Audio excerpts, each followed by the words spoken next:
तो formal power is based on an individual's position in an organisation. Formal का word itself show करता है कि इसके अंदर फॉर्मेलिटीज हैं, कुछ रूल्स रेगुलेशंस हैं। तो generally if you are sitting in a cafeteria, तो उसके अंदर आप किसी की बात सुन रहे हैं, सुनते हैं, नहीं सुनते, जो वो कहता है आपकी मर्जी, आप करते हैं या नहीं करते। वहां पे रूल्स रेगुलेशंस नहीं है। रोड पे मार्केट में आप जा रहे हैं तो it's not your duty, it's not your dependence कि आप उस बंदे के पास जाएं और उससे बातचीत करें या कुछ भी ऐसा।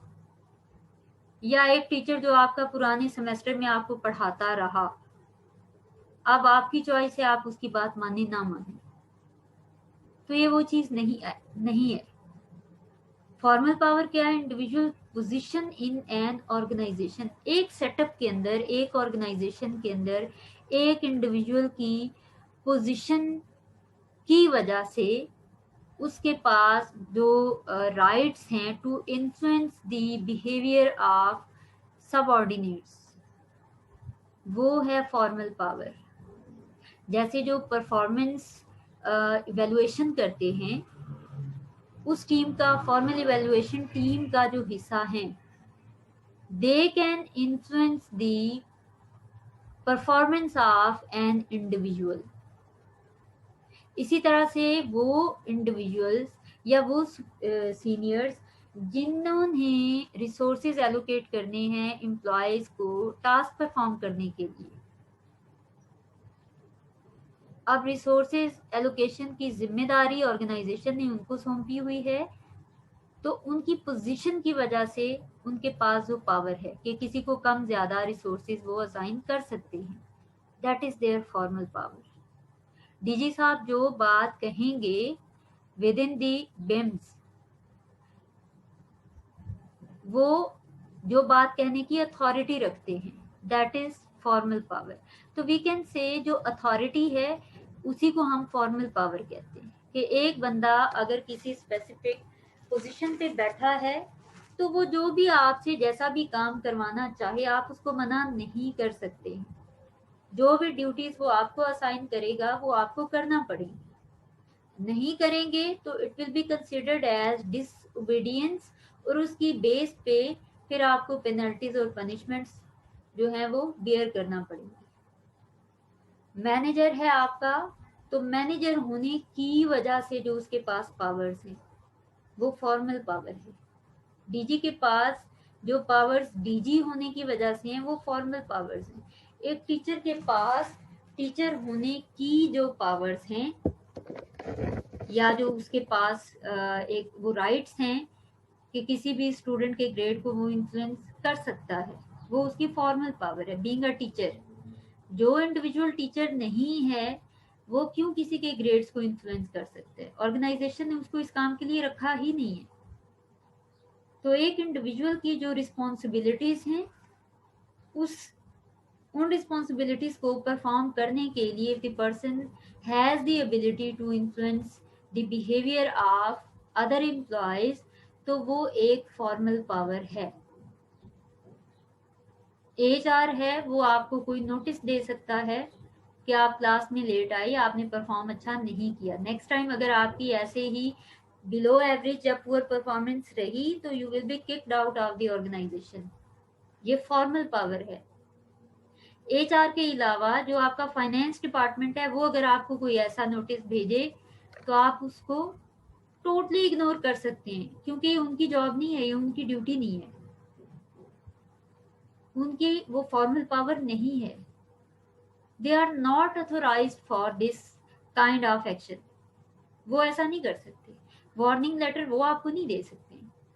इसी तरह से फाइनेंस के हैं, सपोज स्टूडेंट्स ने फीस डिपॉजिट नहीं कराई है, तो इसके लिए फाइनेंस वाले जो हैं वो एक नोटिस, वार्निंग लेटर स्टूडेंट को इशू कर सकते हैं, क्योंकि they are eligible and responsible and accountable for fee deposit of the student. वो ये काम कर सकते हैं। एग्जाम वालों का काम नहीं है ये, क्योंकि उनको, एग्जाम वालों को डीजी साहब ने हायर इसलिए नहीं किया हुआ कि वो फी डिपॉजिट के काम करें, उनका एक अलग डिपार्टमेंट है, वो सिर्फ अपनी डिपार्टमेंटल एक्टिविटीज को परफॉर्म करेंगे। तो उनके पास एग्जाम रिलेटेड पावर्स हैं, फॉर्मल पावर्स। फी सेक्शन वालों के पास या फाइनेंस डिपार्टमेंट के पास फाइनेंस रिलेटेड पावर्स हैं और वो फॉर्मल हैं। उसमें वो अगर फाइन किसी स्टूडेंट पे लगाते हैं तो ये उनकी फॉर्मल पावर है, वो लगा सकते हैं, उनकी कोई बेसिस होंगी, कोई रूल्स रेगुलेशंस होंगे। डिसिप्लिन कमेटी है या आपका जो डायरेक्टर स्टूडेंट अफेयर है, वो स्टूडेंट के जितने प्रॉब्लम्स हैं उनके लिहाज से, कोई अगर डिसोबीडियंट हो रहा है, कोई अगर इंस्टीट्यूशन का एनवायरनमेंट खराब करता है या जैसा इंस्टीट्यूशन बिहेव करवाना चाहता है स्टूडेंट से वैसा बिहेव नहीं करते, तो डीएसए स्टूडेंट्स के लिए कोई भी डिसिप्लिनरी एक्शन ले सकता है। बिम्स ने उसको अथोराइज किया हुआ है। तो ये उनकी फॉर्मल पावर्स है। अगर वो वार्निंग लेटर घर में भेज देते हैं डीएसए तो ठीक है, वो भेज सकते हैं, उनकी अथॉरिटी है, उनकी पावर है, वो फॉर्मल पावर है। अब क्वेश्चन आता है कि ये फॉर्मल पावर या जो अथॉरिटी है ये आती कहाँ से है? ये एबिलिटी टू करेक्ट और रिवॉर्ड और फ्रॉम फॉर्मल अथॉरिटी। जो फॉर्मल पावर है फॉर्मल अथॉरिटी से आती है। एक इंडिविजुअल की जो पोजीशन है उसकी बेस पे उसके सबऑर्डिनेट्स को वैसा बिहेव करना चाहता है जैसा कि वो अथॉरिटी चाहती है।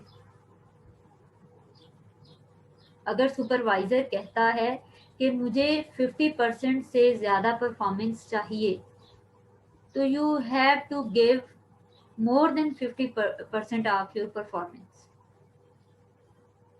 वरना क्या होगा, वो आपको किक आउट कर देगा, वार्निंग लेटर इशू कर देगा, वो ऑथोराइज्ड है इसके लिए।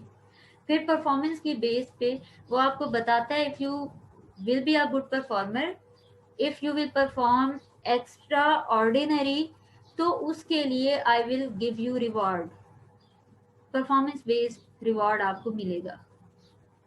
अगर आप उसकी एक्सपेक्टेशंस के अकॉर्डिंग एज एन एम्प्लॉय अच्छा परफॉर्म नहीं कर रहे या जिस परफॉर्मेंस को वो एक्स्ट्रा ऑर्डिनरी समझता है वैसा आप नहीं परफॉर्म कर रहे, तो वो आपको रिवार्ड नहीं देगा। या अगर उसको लगता है कि someone is dedicatedly performing well या मैक्सिमम आउटपुट दे रहा है, जो डिजायर्ड लेवल ऑफ परफॉर्मेंस है वो एक एम्प्लॉय दे रहा है, तो मैनेजर खुश होकर उसको रिवार्ड दे सकता है या फिर उसको पनिश कर सकता है। अगर उसकी परफॉर्मेंस, एक एम्प्लॉय की परफॉर्मेंस एक्सपेक्टेशन से बिलो है, तो उस केस में manager can punish the employee, जैसे डिमोट कर देते हैं समटाइम्स।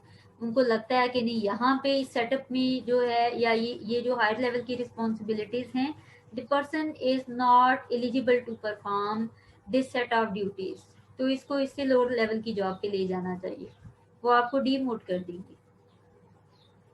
और एक इंडिविजुअल है जो कि एक लोअर लेवल पे जिस पे उसको हायर किया गया वो अच्छा परफॉर्मेंस दे रहा है, तो मैनेजर समझता है कि ये ज़्यादा कॉम्पिटेंट है, चीज़ों को जल्दी लर्न करता है, तो वो उसको प्रोमोट कर देगा, हायर लेवल की रिस्पॉन्सिबिलिटीज असाइन कर देगा। अब मैनेजर की चॉइस यहाँ पे आ रही है, he is influencing the performance of worker. अगर कोई अच्छा परफॉर्मर है प्रमोट करेगा, बैड परफॉर्मर है डिमोट कर देगा। और अगर उसको लगता है कि इसको कुछ एडिशनल रिस्पॉन्सिबिलिटीज देनी चाहिए ताकि ज्यादा सीखे, क्योंकि इसका स्किल पोर्टफोलियो कम है, कम वैरायटी ऑफ स्किल्स इसके पास है, वो उसको किसी दूसरे डिपार्टमेंट में भेज देगा, वो उसको घुमाता रहेगा डिफरेंट जॉब्स के ऊपर ताकि डिफरेंट ड्यूटीज को परफॉर्म करे और इसके जो वैल्यू है वो बढ़े, और एक टाइम में ये मल्टीपल रिस्पॉन्सिबिलिटीज करने के काबिल हो जाए, तो उसको स्किल्स सिखाने के लिए डिफरेंट डिपार्टमेंट्स में डिफरेंट जॉब्स में उसको भेज देगा। अब एम्प्लॉय को ये करना पड़ेगा, वो ये नहीं कह सकता कि मुझे सिर्फ इसी जॉब पे हायर किया गया है तो I will not move anywhere, वो नहीं कर सकता। अगर वो ऐसा करेगा तो it will be considered as disobedience और मैनेजर उसको फिर डीमोट कर सकता है, उसको फायर कर सकता है फ्रॉम द ऑर्गेनाइजेशन। तो एम्प्लॉय को फिर जिस जिस डिपार्टमेंट में मैनेजर भेजना चाहेगा वो जाएगा, क्योंकि मैनेजर के पास यहाँ पे फॉर्मल अथॉरिटी आ गई है उसके जॉब टाइटल की वजह से, उसके मैनेजर होने की वजह से। अब ये जो चीजें हैं, ये जो फॉर्मल पावर की बात हो रही है, उसमें किन किन तरह की पावर्स को हम फॉर्मल पावर कह सकते हैं। उनमें first one is coercive power, the second one is reward power and then legitimate power. अब ये क्या है, इनको वन बाय वन पढ़ते हैं। मतलब इस तरह की कोर्सिव पावर है, रिवार्ड पावर है, लेजिटिमेट पावर है, तो उसको हम ओवरऑल कहेंगे कि ये फॉर्मल पावर है एक इंडिविजुअल की। कोर्सिव पावर क्या है? Coercive power base depends on fear of the negative results from failing to comply. अब इसमें अगर एक स्टूडेंट को कहा जाए अगर तुम अच्छा परफॉर्म नहीं करोगे तो तुम्हें मैंने फेल कर देना है, आई एम अ टीचर, उसकी परफॉर्मेंस मैं देख रही हूँ और अगर वो अच्छा परफॉर्म नहीं कर रहा और मैं कह रही हूँ कि इस बैड परफॉर्मेंस की वजह से मैं फेल कर दूंगी, अब ये क्या एक फियर क्रिएट किया जा रहा है ऑफ नेगेटिव रिजल्ट्स कि तुम्हारे साथ ये बुरा हो सकता है, या टीचर आपको बताता है कि ओवरऑल CGPA जो है वो खराब होगा या फेल हो जाओगे सब्जेक्ट में। कोर्सिव पावर, डरा रहे हो ताकि स्टूडेंट को पता हो कि मैंने फेल नहीं होना, मैंने गंदे ग्रेड्स नहीं लेने, और फिर वो ज्यादा से ज्यादा मेहनत करके बेटर आउटपुट देगा, बेटर परफॉर्मेंस देगा। इसी तरह से अगर मैनेजर जब ऑर्गेनाइजेशनल सेटअप की बात कर रहे हैं, मैनेजर जब एक इंडिविजुअल को कहता है कि लास्ट ईयर तुम्हारी परफॉर्मेंस जो है वो काफी लो थी, इतने लो लेवल ऑफ परफॉर्मेंस जो है वो ऑर्गेनाइजेशन बियर नहीं कर सकती। If you will be consistent with your low level of performance, ऐसे ही बैड परफॉर्मर रहोगे तो you will be kicked out, आपको फायर कर दिया जाएगा, वार्निंग लेटर्स मिलना शुरू हो जाते हैं कि अगर ऐसे ही चलते रहे, ऐसे ही परफॉर्मेंस देते, परफॉर्मेंस जो है वो इंडिविजुअल का बिहेवियर हो गया ना, वो आउटपुट दे रहा है, अब उसको डराया जा रहा है, उसको वार्न किया जा रहा है। If you will be consistent with the bad performance तो अल्टीमेटली आप अपनी जॉब को लूज कर सकते हैं, क्योंकि नजर आ रहा है कि you will be nowhere in the organisation. Organisation ने तो काम करना है, वो वेलफेयर वेलफेयर के लिए तो नहीं खुली है, उसको तो प्रॉफिट्स चाहिए। अगर people are not giving their best और एटलीस्ट जो डिजायर्ड लेवल ऑफ परफॉर्मेंस है वो नहीं दे पा रहे हैं, that means organisational goals are not being achieved, वो अचीव ही नहीं हो रहे हैं। जो ऑर्गेनाइजेशन ने टारगेट सेट किया है वो अचीव नहीं हो पा रहा, तो उसने ऑर्गेनाइजेशन को पैसे, लोगों को पैसे देने के लिए तो नहीं हायर किया, उसको तो काम चाहिए, काम करो पैसे लो, परफॉर्म नहीं करना, go outside the organisation, we don't want you any more, आपकी जगह पे replacement is there in the market, हम किसी और को हायर कर लेंगे जो हमारी उस लेवल तक की परफॉर्मेंस दे कि हमारे targets with in time achieve हो, हमारे रिसोर्सेज ना वेस्ट हो। अब ये जो डराना धमकाना है नेगेटिव रिजल्ट्स के आपको फायर कर दिया जाएगा, if you will be consistent with the bad performance, if you will waste resources of the organization, if you will use the organizational resources for your personal benefit। गाड़ी आपको organisation ने दी हुई है, आपने अपने बच्चों की पिक एंड ड्रॉप सर्विस जो है वो उसमें इसी गाड़ी को यूज किया हुआ है, sorry that is not given to you for that purpose.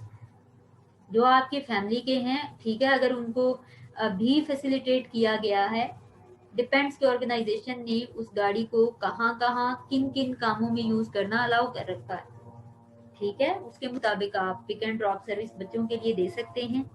लेकिन अगर ऐसा नहीं है, ऑर्गेनाइजेशन ने कहा है कि the car will be used only for visiting the places जहाँ पे ऑर्गेनाइजेशन के रिलेटेड कोई आपको मीटिंग्स करना पड़ी, उसके लिए आपको ड्राइवर और गाड़ी प्रोवाइड की गई है। लेकिन गाड़ी और ड्राइवर एक इंडिविजुअल के पास, सपोज मैनेजर के पास आया, डायरेक्टर के पास आया, आपको pick and drop service, family को ट्रिप्स पे लेके जाना है कहीं पे भी आउटसाइड द सिटी, वो ये सब उसके लिए वो गाड़ी, ऑफिस वाली गाड़ी यूज कर रहा है, आप उसको वार्निंग मिलेगी कि sorry it was not committed, ऐसा कोई आपको ऐसी फैसिलिटी नहीं दी गई थी। तो ये सिर्फ ऑर्गेनाइजेशन के कामों के लिए आपको अगर ट्रैवल करना पड़ता है तो सिर्फ उसके लिए आपको यूज करने का कहा गया है। लेकिन आप पर्सनल यूज कर रहे हैं इसको, तो नेक्स्ट टाइम अगर आप ऐसा ही करते रहे, आपका बिहेवियर यही रहा, तो आपसे गाड़ी और ड्राइवर ले लिया जाएगा। कोर्सिव पावर, नेगेटिव आउटकम के बारे में एक फियर क्रिएट किया जा रहा है, उस इंडिविजुअल को बताया जा रहा है अगर आप अपनी मर्जी से रिसोर्सेज को यूटिलाइज करेंगे, ऑर्गेनाइजेशन ने तो अपने टारगेट्स को अचीव करने के लिए रिसोर्सेज एलोकेट किए हैं। जैसे अक्सर बहुत कॉमन प्रैक्टिस है कि जो A4 पेजेस हैं या प्रिंटिंग फैसिलिटी है वो ऑफिशियल यूज के लिए, डजेंट मीन कि आप पूरे के पूरे थीसिस या अपनी किताबें जो है उसमें प्रिंट करना शुरू हो जाएं, बच्चों के नोट्स उसमें प्रिंट करना शुरू हो जाएं। आप ऑर्गेनाइजेशन ने एक प्लानिंग की हुई है कि इतने रिसोर्सेज हमारे इतने टाइम के अंदर यूटिलाइज होंगे, उन्होंने A4 पेजेस और प्रिंटर का इंतजाम किया हुआ है, आप उसमें अपने पर्सनल प्रिंट्स जो है वो लेना शुरू हो गए। अब वो रिसोर्सेज जो ऑर्गेनाइजेशन में यूज हो सकते थे वो पेपर तो आप यूज कर रहे हैं अपने पर्सनल पर्पस के लिए, तो ऑर्गेनाइजेशन आपको वार्निंग लेटर इशू कर सकती है कि हमने जो प्लान किया हुआ है उसके मुताबिक तो ये रिसोर्सेज, ये पेपर तो जल्दी खत्म हो जाएंगे, फिर हमें नया खर्चा करना पड़ेगा। तो अगर आप ऐसे ही प्रिंटिंग फैसिलिटी को पर्सनल पर्पस के लिए यूज करते रहेंगे तो आपसे प्रिंटर ले लिया जाएगा, कोर्सिव पावर, फिर आपको जाके दूसरे डिपार्टमेंट्स में कॉपी करना पड़ेगा, प्रिंट करना पड़ेगा। नेगेटिव रिजल्ट का एक फियर क्रिएट किया गया है, इसको कहते हैं coercive power. When a manager is using his formal power, के जो इंडिविजुअल है वो डिजायर्ड लेवल ऑफ परफॉर्मेंस दे या डिजायर्ड जो बिहेवियर है वो एग्जिबिट करे, तो उसके लिए जब वो पनिशमेंट्स और वार्निंग्स और फियर इस नेगेटिव रिजल्ट्स का जब क्रिएट कर रहा होगा तो उसको कोर्सिव पावर कहते हैं। इससे वो क्या कर रहा है, वो नेगेटिव आउटकम्स का फियर क्रिएट कर रहा है, पेनल्टीज का कह रहा है या वार्निंग्स दे रहा है। दैट मीन्स कि अगर आप ऐसा ही behave, this kind of behaviour is unwanted in the organisation, if you will be behaving in the same way तो मसला आपको होगा, हम आपको निकाल देंगे, हम आपसे फैसिलिटी वापस ले लेंगे। तो आप क्या कर रहे हैं, उसके बिहेवियर को कंट्रोल कर रहे हैं। अब वो बच्चों की पिक एंड ड्रॉप सर्विस के लिए कार और ड्राइवर को यूज करना बंद कर देगा। अब वो पर्सनल जो प्रिंट्स हैं उनके लिए आपका प्रिंटर यूज करना बंद कर देगा। ये होती है कोर्सिव पावर, और ये आपकी अथॉरिटी ही यूज कर सकती है। HR हैं, अगर आपकी परफॉर्मेंस अच्छी नहीं है वो आपको वार्निंग लेटर देते हैं तो वो कोर्सिव पावर यूज कर रहे हैं। नेक्स्ट टाइम अगर आप क्लास में लेट आते हैं तो उसकी वजह से आपकी डिडक्शन डबल हो जाएगी। कोर्सिव पावर, जितना आपको पे किया जा रहा है उसमें से आपकी डबल कटौतियां होंगी। नेक्स्ट टाइम क्या होगा, teacher will be in time in the class, वो लेट नहीं होगा। अब ऑर्गेनाइजेशन यही चाह रही थी कि टीचर का जो एक गलत बिहेवियर है उसको कंट्रोल करे, तो ऐसे अनवांटेड और अनडिजायर्ड बिहेवियर्स को कंट्रोल करने के लिए when the authority is using negative powers या फिर powers in a negative way, it doesn't mean कि आप अगले बंदे को डराना धमकाना, पर्सनल पर्पस के लिए डराना धमकाना शुरू कर दो, नहीं, आप ऐसा नहीं कर सकते, फिर वो कोर्सिव पावर नहीं होगी। अथॉरिटी की बेस पे जैसा आपके सबऑर्डिनेट्स को, जैसा आपके एम्प्लॉयज को बिहेव करना चाहिए, अगर वो वैसा बिहेव नहीं कर रहे तो नेगेटिव रिजल्ट्स या फ्यूचर में उनके लिए जो थ्रेट्स और जो उनके एक आप कह सकते हैं कि डिमोशन हो गई, डिडक्शन हो गई, जॉब रोटेशन हो गई, या कहीं पे किसी और जगह पे ट्रांसफर कर देना। आप मैनेजर जो है वो कहता है कि आपको किसी बैकवर्ड एरिया में ट्रांसफर कर दिया जाएगा। अगर आप ऐसे ही करप्शन करते रहे तो एज अ पनिशमेंट आपको ट्रांसफर कर दिया जाएगा। ये कोर्सिव पावर है। अब मैनेजर क्या चाह रहा है कि वो करप्शन ना करे, वो करप्शन छोड़ दे। तो this is what we call as coercive power. Coercive power को हम फॉर्मल पावर में कंसिडर करते हैं, या coercive power is a type of formal power. Then there is another power that is reward power. ये भी फॉर्मल पावर है। जैसे हम कोर्सिव पावर में नेगेटिव आउटकम्स का फियर क्रिएट करते हैं, यहाँ पे हम रिवार्ड को as a positive outcome use करते हैं परफॉर्मेंस ऑफ एम्प्लॉयज को इंक्रीज करने के लिए। हम अटैच कर देते हैं, जैसे सेल्स एग्जेक्टिव्स होते हैं ना, उनको टारगेट दिया जाता है कि आपने वीक में 10,000 प्रोडक्ट्स को सेल करना है, दैट इज देयर टारगेट। और बहुत कम भी अगर सेल्स हो तो 7,000 से कम किसी सूरत एक्सेप्ट नहीं किया जाएगा। अब उसमें कोई 10,000 का टारगेट अचीव करता है, उसमें वो कुछ टर्म्स एंड कंडीशंस होती हैं कि अगर आप 10,000 जितना आपका टारगेट सेट है उतना टारगेट आप अगर पूरा करते हैं तो आपको फिर जो आपका वो एक एरिया है जहाँ पे आपने प्रोडक्ट सेल करनी है वो बढ़ा दिया जाएगा। 2 एरियाज आपको हैंड ओवर किए जाएंगे। इसका मतलब ये कि now you are more powerful, आपको ज्यादा पावर दे दी जाएगी। एक की बजाय 2 एरियाज आप कवर कर रहे हैं, तो एक तरह की सॉर्ट ऑफ प्रमोशन इसको हम कह सकते हैं। इसी तरह से आप कहते हैं if you will be a consistent good performer, तो हम आपको अकोमोडेशन देंगे, रहने की फैसिलिटी, हम आपकी जो मेडिकल फैसिलिटी है वो हम आपको प्रोवाइड करेंगे। ऑर्गेनाइजेशन आपकी परफॉर्मेंस से खुश होके जब आपको कोई पॉजिटिव आउटकम देती है, कोई बेनिफिट देती है, कोई फैसिलिटी देती है, benefit can be financial and non financial, तो उसको हम कहेंगे रिवॉर्ड पावर। अब ये कौन कर सकता है? आपका सीनियर, जो कि आपसे हायर लेवल पे, आपका मैनेजर, आपका बॉस, वो परफॉर्मेंस को इवेलुएट कर रहा है, वो देख रहा है कि आप कैसा परफॉर्म करते हैं, और उसकी बेस पे जैसे एक टाइम पे कुछ टीचर्स हायर हुए हैं तो उनमें से नेक्स्ट सेमेस्टर में या नेक्स्ट ईयर में उन सारों में से एक टीचर का जो इंक्रीमेंट है वो लगा है, उसकी जॉब के बदले में जो उसको पे किया जा रहा था, जो उसकी मंथली सैलरी थी, वो इंक्रीज कर दी जाती है। दिस इज रिवॉर्ड, कि हम जैसा चाह रहे थे आपने वैसा परफॉर्म किया, तो यू डिजर्व कि आपको दूसरों से बेहतर पे किया जाए। That is what we name at reward. तो अब रिवॉर्ड के थ्रू जब आप एम्प्लॉय के बिहेवियर्स को, उनकी परफॉर्मेंस को इन्फ्लुएंस कर रहे होते हैं तो उसको रिवॉर्ड पावर कहते हैं, क्योंकि उसमें आप पनिशमेंट या नेगेटिव आउटकम्स नहीं दे रहे, आप एक पॉजिटिव चीज को परफॉर्मेंस के साथ अटैच कर रहे हैं। जैसे आप कह देते हैं कि हमारे यहाँ जो है employee of the year, best employee of the year, consistent employee of the year, हम एक टाइटल देंगे, एक सेरेमनी होगी, उसमें हम अपनी जो एम्प्लॉयज हैं उनमें से जो कंसिस्टेंट परफॉर्मर होंगे, जो एक्सीलेंट परफॉर्मर होंगे, जो डेडिकेटेड परफॉर्मर होंगे, जो वॉलंटियर परफॉर्मर होंगे, हम उनको टाइटल देंगे। अब इंडिविजुअल को पता है कि हमें ये टाइटल मिलेगा।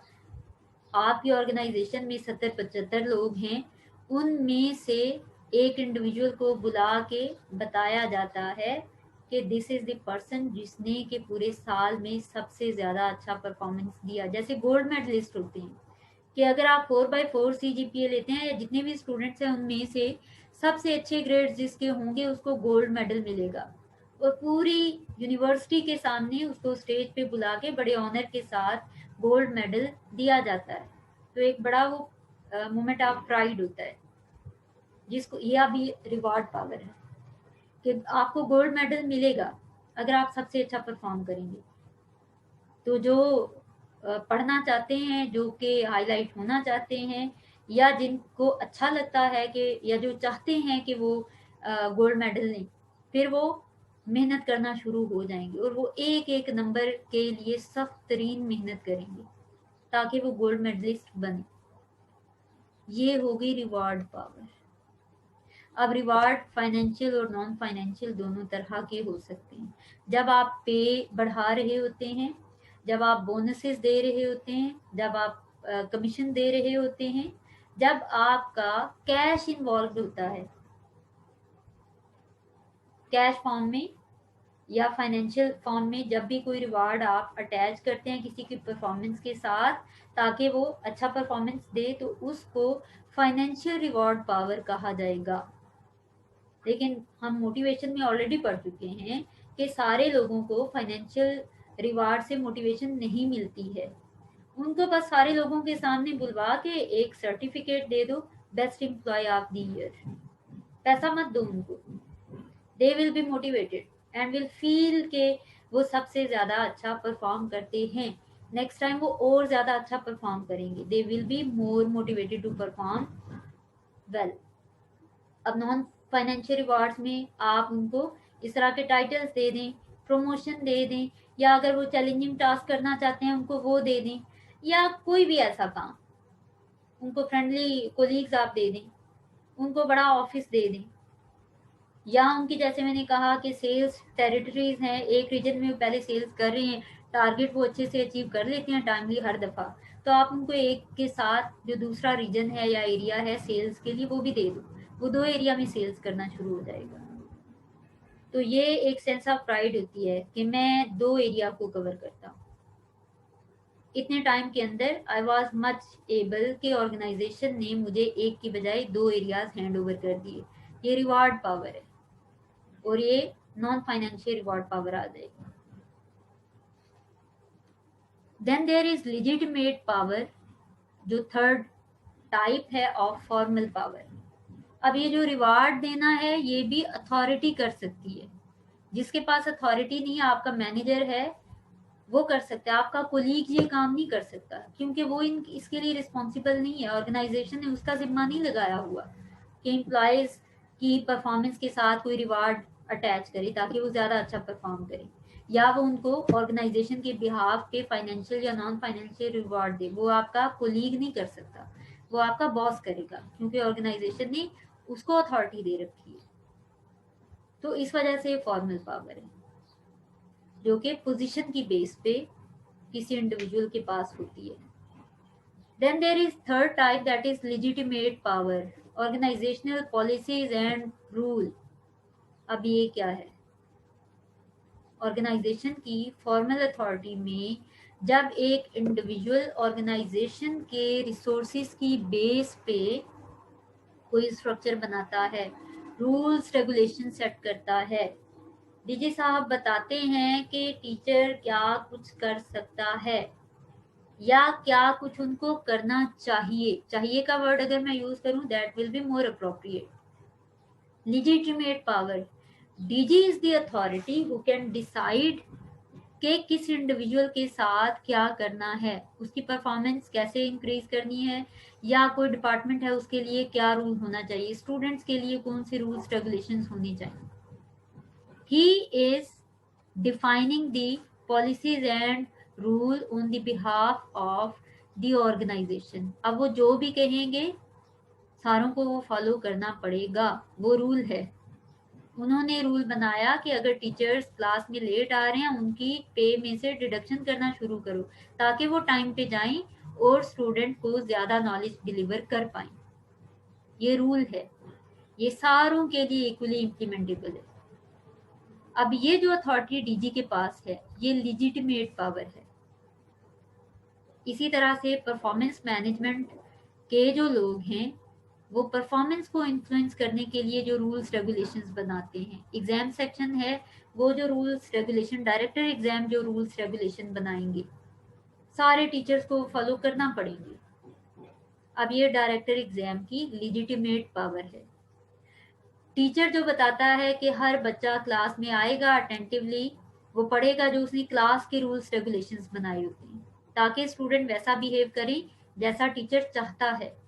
That is again the legitimate power of the teacher उसके टीचर होने की वजह से उसके पास जो रूल्स रेगुलेशन बनाने की पावर है, ये भी फॉर्मल पावर है। अगर वो टीचर नहीं है तो वो स्टूडेंट्स के लिए कोई रूल्स रेगुलेशन क्लास के अंदर के लिए नहीं बना सकता। तो that is all about formal power.